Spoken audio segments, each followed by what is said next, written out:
गुरुर्ब्रह्मा गुरुर्विष्णू गुरुर्देवो महेश्वरा गुरु साक्षात् परब्रह्म तस्मै श्री गुरुवे नमः।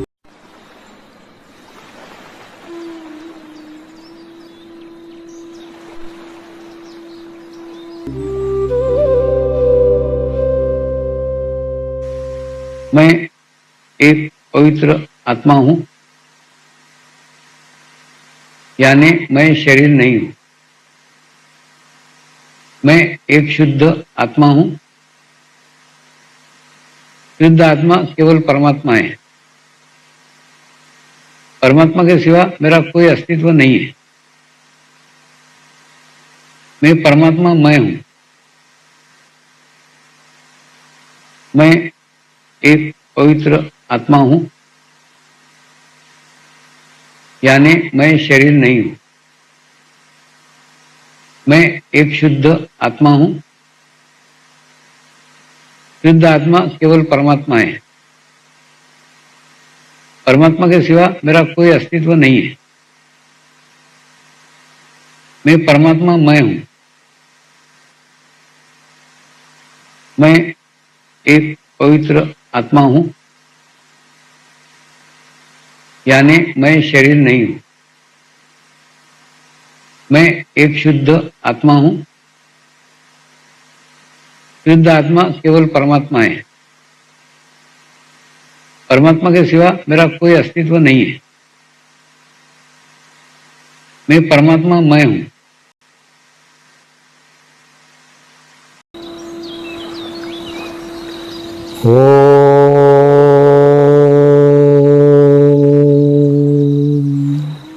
श्री शिवकृपानंद स्वामी नमो नमः।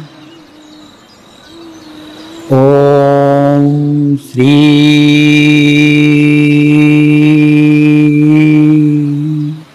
शिवकृपानंद स्वामी नमो नमः।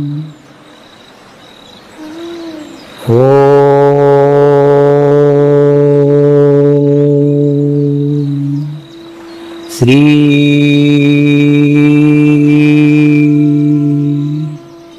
शिवकृपानंद स्वामी नमो नमः।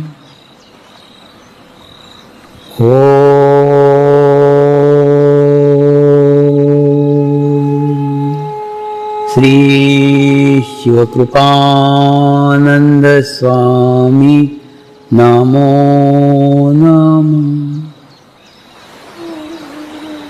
ओम श्री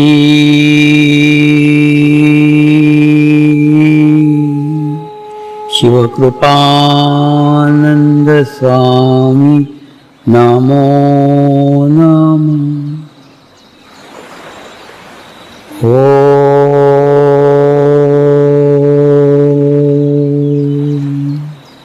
श्री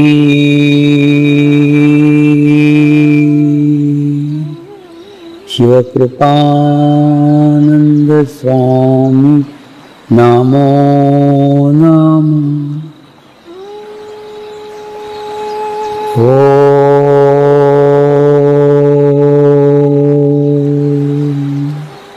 श्री शिवकृपानंद स्वामी नमो नमः।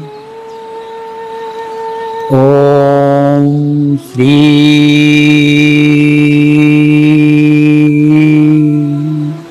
शिवकृपानंद स्वामी नमो नमः।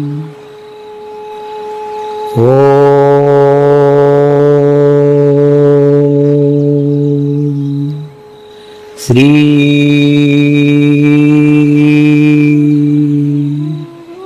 शिवकृपानंद स्वामी नमो नमः। कुछ वर्तमान की स्थिति। और कुछ भविष्य की स्थिति समझी जा सकती है।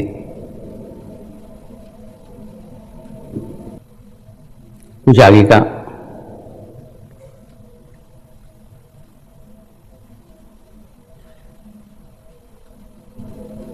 भविष्य और कुछ वर्तमान की स्थिति मुझे ज्ञात होती है, आपको नहीं। तो आने वाले स्थिति के कारण, आने वाली जानकारियों के कारण कुछ व्यवहार, कोई गतिविधियां मेरे से हो जाती है।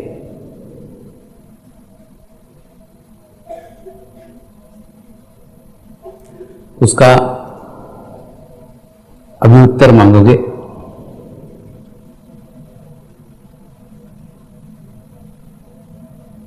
तो ऐसा क्यों करता हूं, इसका उत्तर मेरे पास भी नहीं है।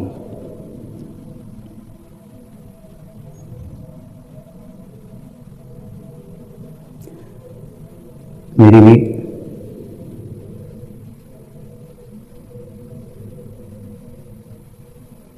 अपनी बताने की एक सीमा रेखा है। उस सीमा रेखा को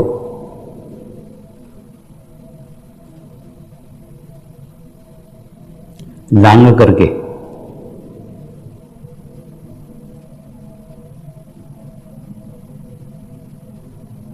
आपको आगे का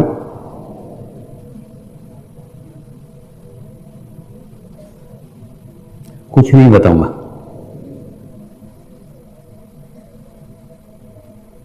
क्योंकि वो संकेत, वो ज्ञान, वो नॉलेज मेरे लिए दिया गया है।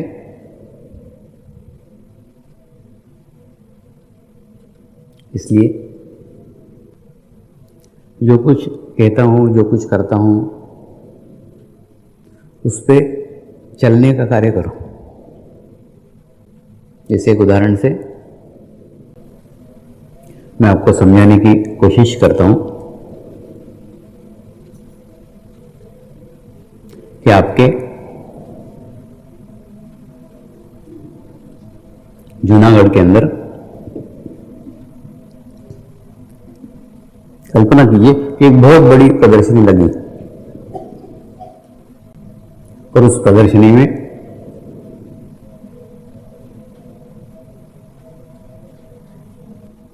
बहुत कीमती हीरे का एक स्टॉल लगा हुआ है और उस स्टॉल पे कुछ लिमिटेड हीरे रखे हुए हैं, बहुत बड़ी संख्या में नहीं, थोड़े से। एक व्यक्ति जिसके पास बहुत धन है, बहुत पैसा है,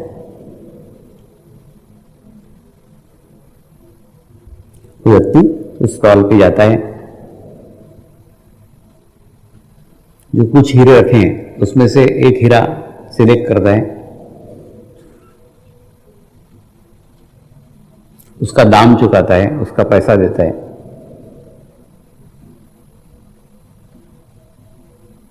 और दुकान से बाहर आ जाता है। और बाहर आने के बाद में उसको कोई कहता है कि ये हीरा थोड़ी, ये तो कांच का टुकड़ा है, तो वो उस हीरे को नाली में फेंक देते हैं।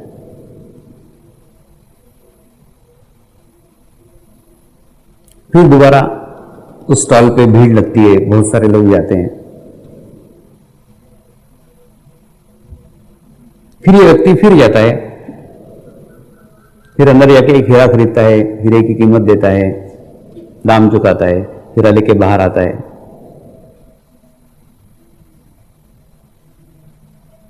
और बाहर आके फिर नाली में फेंक देता है। क्योंकि पहचान नहीं है कि जो खरीद करके लाए हैं वो हीरा है या कांच का टुकड़ा है।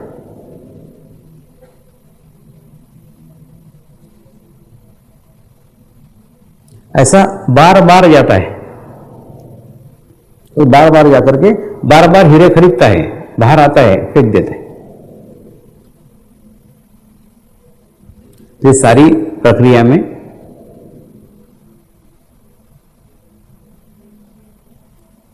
दो बातें घटित हो रही है। एक बातें हैं कि स्टॉल के हीरे बिक रहे हैं, जो हीरा खरीद करके ले जा रहा है वो फेंक रहा है या रख रहा है, उससे स्टॉल वाले को कोई लेना देना नहीं, उसका माल बिक रहा है। और इधर जो व्यक्ति बार बार हीरे खरीद रहा है और खरीद करके फेंक रहा है, उसका पैसा खर्च हो रहा है, उसका धन खर्च हो रहा है। तो उसके धन खर्च करने की एक लिमिट है, उसकी जेब में जितना रुपया होगा वहीं तक वो हीरे खरीद सकता है, उसके बाद में नहीं।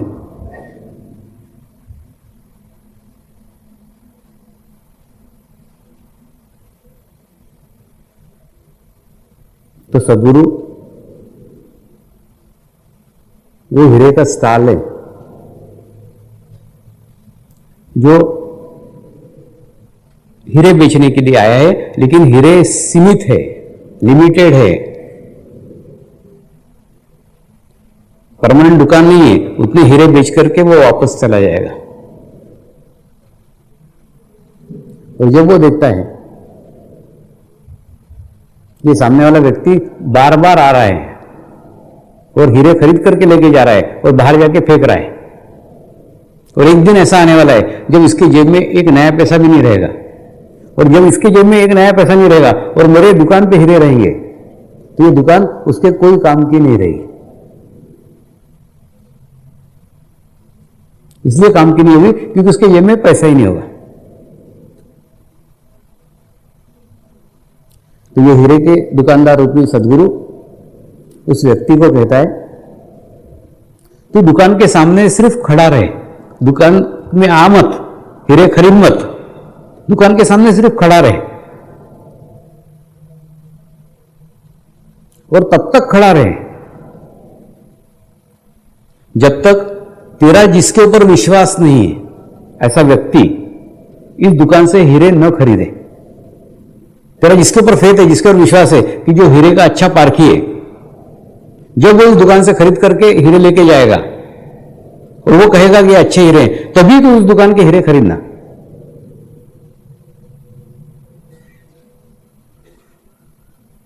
अन्यथा हीरे खरीदेगा, बाहर फेंक देगा। तो उससे अच्छा है स्टॉल के सामने खड़ा रहे और अपने पैसे को बचा के रख उस समय के लिए जब तेरे को हीरे की अच्छी पहचान हो जाए और तू हीरा संभालना सीख जाए। ठीक ऐसा का ऐसा साधकों का स्थिति है।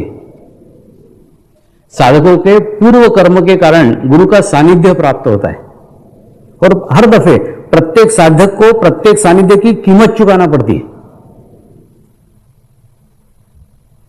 और कीमत चुकाता है, अपने पूर्व कर्म की कीमत चुकाता है, और कीमत चुकाने के बदले ही उसको गुरु का सानिध्य मिलता है। और उस सानिध्य को अगर संभाल के नहीं रखा, फेंक दिया, तो साधक का तो पुण्य कर्म खर्च हो ही गया। तो साधक का पुण्य कर्म जब तक है, जब तक ही गुरु सानिध्य मिलेगा। जहां पुण्य कर्म खत्म हो गया, गुरु सानिध्य समाप्त हो जाएगा। तो जब मुझे कभी ऐसा लगता है कि सामने वाला ग्रहण कर रहा है, लेकर फेंक रहा है, तो ऐसे साधक को मैं दूर कर देता हूं। वेट कर, इंतजार कर, राह कर, देख, तेरे जेब के पैसे नहीं खर्च होना चाहिए। तेरे जेब के अगर पैसे खर्च हो गए तो ये हीरे खरीदने की तेरी काबिलियत नहीं रही, कभी नहीं खरीद सकेगा। ठीक है, अभी नहीं, साल भर बाद खरीद, 2 साल बाद खरीद, कभी भी लेना, उस समय ले। उस समय के लिए अपने पुण्य कर्मों को बचा करके रखा, संभाल करके रखा। तो गुरु का कार्य कुछ भी हो, जैसे हम चेस खेलने के लिए बैठते कि नहीं, तो चेस खेलते समय कभी एक आधा प्यादा आगे जाता है, कभी एक आधा प्यादा पीछे करते हैं, कभी किसी को आगे करते हैं, कभी पीछे करते हैं। तो हमारे प्यादे को पीछे भी तभी करते रहते हैं क्योंकि वो प्यादा मरने वाला है, ये हमको आगे दिखते रहता है। जब ऐसा दिख रहा है कि अगली वाली इस गोट को मार देगा तो प्यादे को पीछे कर लिया। तो पीछे करने में भी प्यादे की भलाई है, आगे करने में भी प्यादे की भलाई है।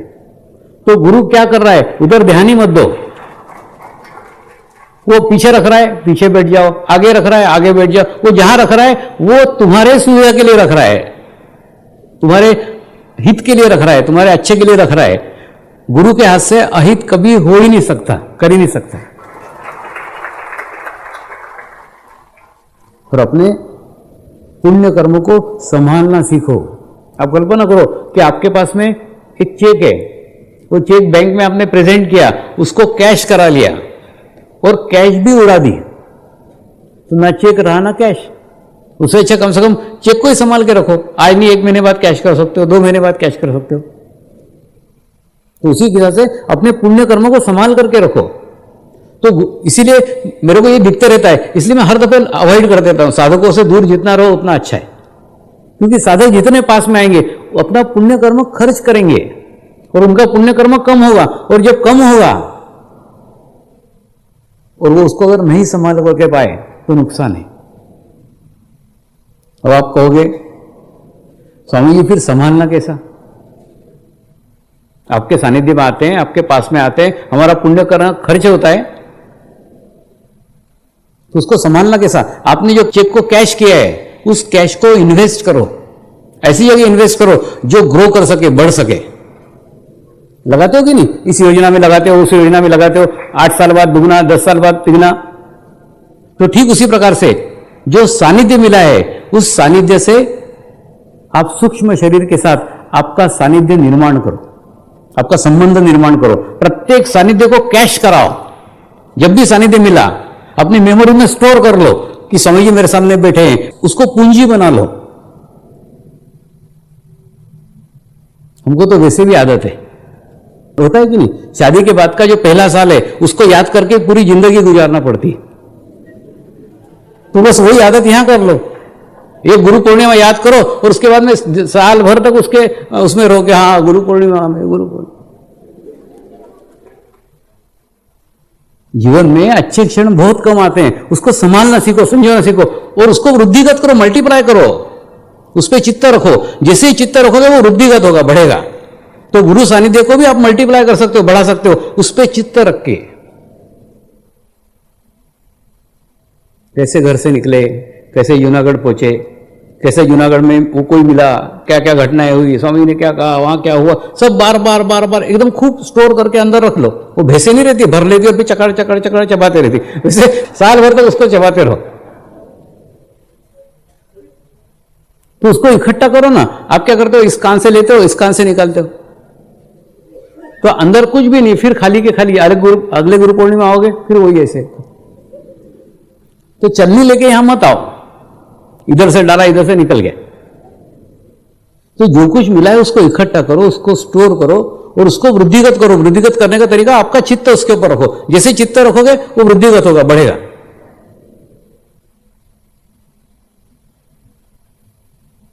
और दूसरा, आपकी स्थिति जिस दिन अच्छी हो जाएगी,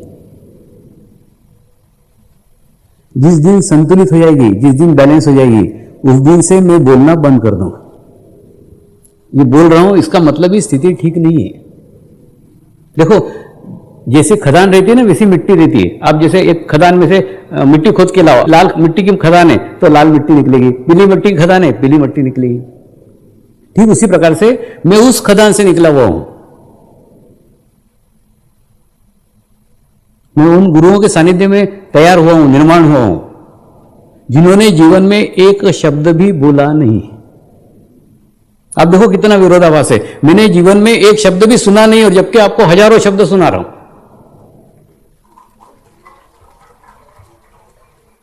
सिर्फ मुझे आपके ऊपर दया इसलिए आती है,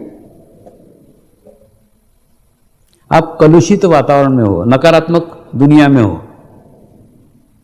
उस प्रभाव से बाहर निकालने के लिए शब्दों का प्रयोग करना पड़ता है।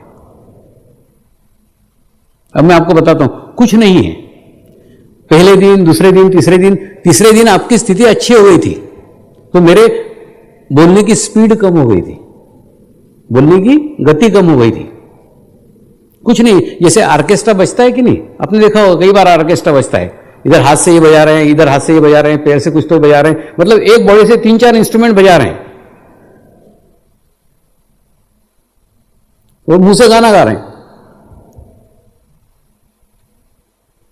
तो ठीक उसी प्रकार से जब प्रवचन देते रहता हूं तो पूरा ऑर्केस्ट्रा चलते रहता है, हाथ का, पैर का, उंगलियों का, आंखों का, एक एक रोम रोम बोलते रहता है। वो बोलता है वाइब्रेशंस की भाषा बोलता है, वो चैतन्य की भाषा बोलता है। वो भाषा आपके समझ में नहीं आ रही है, इसलिए इन शब्दों का प्रयोग करना पड़ रहा है। विदेशों में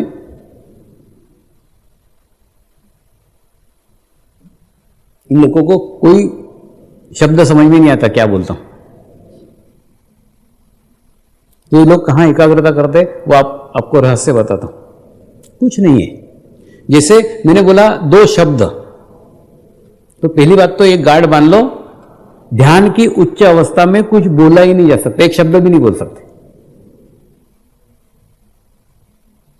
सिर्फ मौन हो जाते हैं, मौन रह जाता है। तो एक ध्यान की उच्च कक्षा में गए, वहां से नीचे आए और नीचे आके बोला 2, उसके बाद में फिर ध्यान के ऊपर की कक्षा में गए और नीचे आके बोला शब्द। तो एक बार ऊपर से नीचे आए बोला 2, एक बार ऊपर से नीचे आए बोला शब्द। तो इन लोगों को ना तो 2 समझ में आता है ना शब्द समझ में आता है। इन दोनों के बीच में एक अंतराल है, इन दोनों के बीच में एक गैप है, वो गैप में ही वाइब्रेशन है, गैप में ही एक भाषा है। वो भाषा जिस दिन आप जान जाओगे उस दिन ना 2 बोलने की आवश्यकता रहेगी ना शब्द बोलने की आवश्यकता रहेगी। और मुझे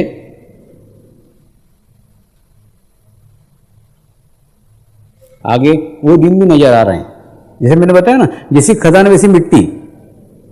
एक छोटा बच्चा रहता है ना प्राइमरी में, पास हो गया, सब जगह नाचते नाचते कूदेगा, मैं पास हो गया, मैं पास हो गया, मैं पास हो गया। और कॉलेज के लड़के को पूछो कह क्या रिजल्ट आया, हाँ पास हो गया, मतलब उसको कोई खुशी नहीं, वो बताएगा नहीं, आप पूछोगे तो बताएगा, तो नहीं बताएगा।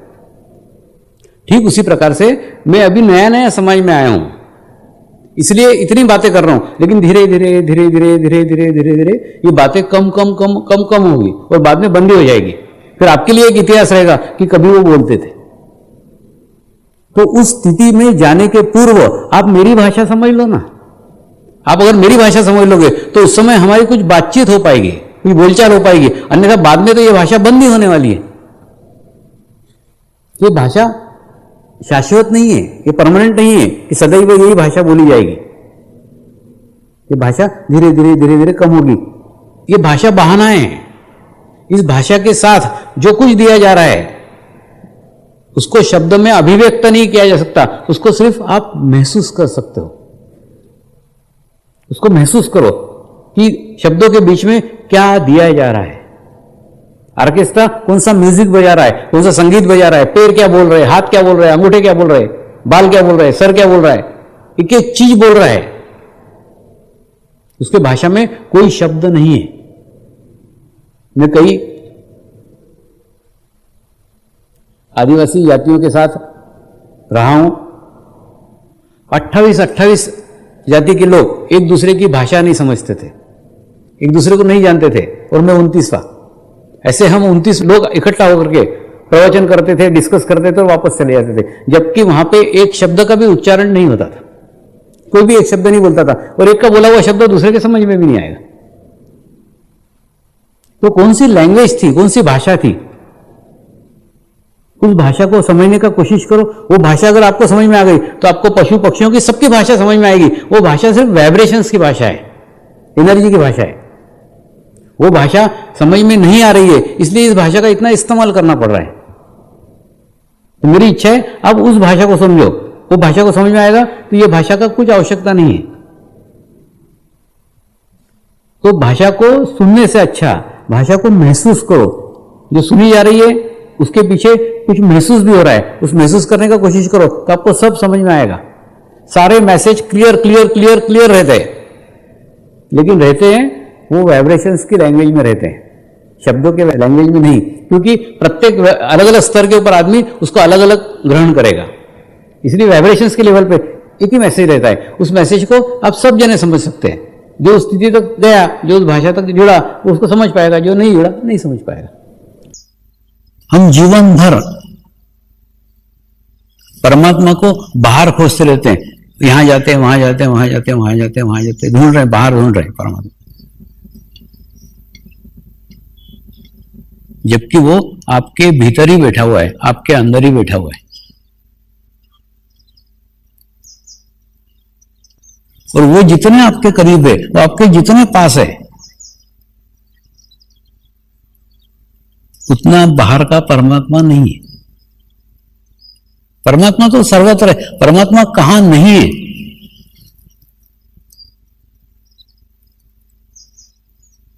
लेकिन जो परमात्मा का स्वरूप आपके अंदर है, आपके भीतर है, वो आपके सबसे करीब है, सबसे पास है। आप उसको छोड़ करके बाहर के परमात्मा को खोजते फिरते।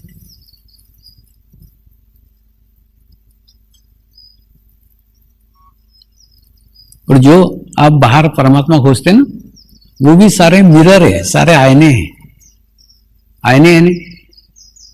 वहां जाकर के आप अंतर्मुखी होते हैं और जाकर के पहुंचते हैं आपके अंदर के परमात्मा के पास। आपको जो वहां जाके अच्छा लगता है कि नहीं, वो भी सिर्फ इसी के लिए, क्योंकि उसके निमित्त से,